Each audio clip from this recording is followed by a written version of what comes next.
qui sont dans cette zone de l'Azawad. Aujourd'hui, le Mali est en partition, le pays est divisé en deux.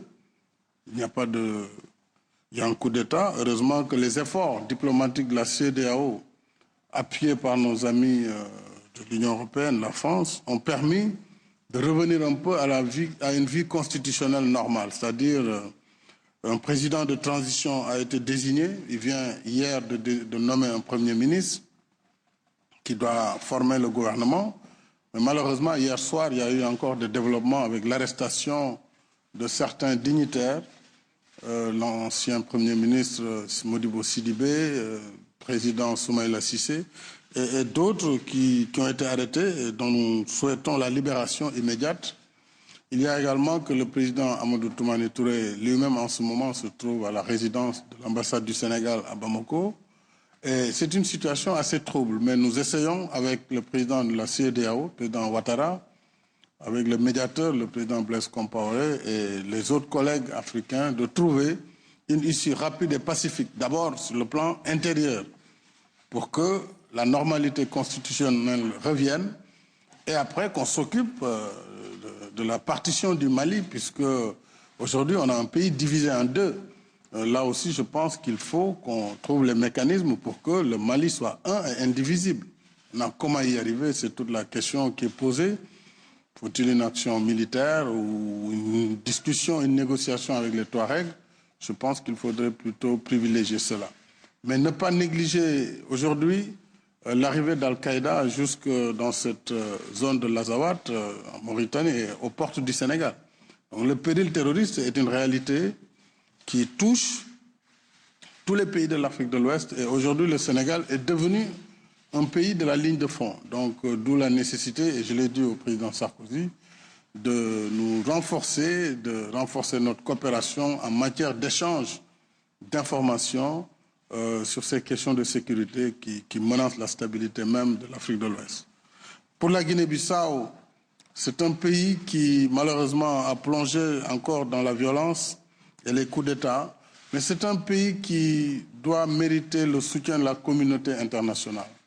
Les périls qui y sont nombreux, et nous ayant une frontière sud avec la Guinée-Bissau, bien sûr, nous sommes disposés à appuyer fortement toutes les initiatives de la CEDEAO et à nous rendre disponibles pour toute recherche de solutions afin de revenir à la normalité constitutionnelle également dans ce pays et donc de poursuivre le processus démocratique. Bon, l'analyse de la France est très proche de celle du Sénégal. En Guinée-Bissau, le président Sagna est décédé en France au mois de janvier. Il y avait un processus électoral. Nous condamnons le coup d'État sans aucune espèce d'ambiguïté. S'agissant du Mali, nous sommes inquiets des derniers événements. Je rappelle que le président Tété a démissionné, comme on lui demandait. Et franchement, sans m'immiscer dans les affaires maliennes, on se demande un peu qu'est-ce qui se passe, alors même qu'il y avait une campagne électorale qui était engagée, que le président Tété n'était pas candidat lui-même, qu'on se demande vraiment quelle urgence y avait-il à un coup d'État, et que partant, les problèmes qui sont ceux de l'État malien remontent à bien longtemps.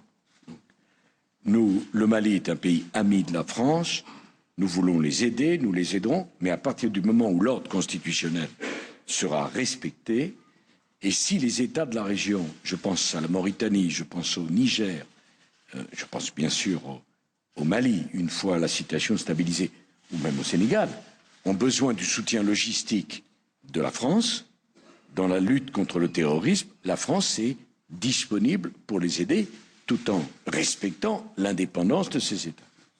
Par ailleurs, nous sommes attachés à l'unité du Mali.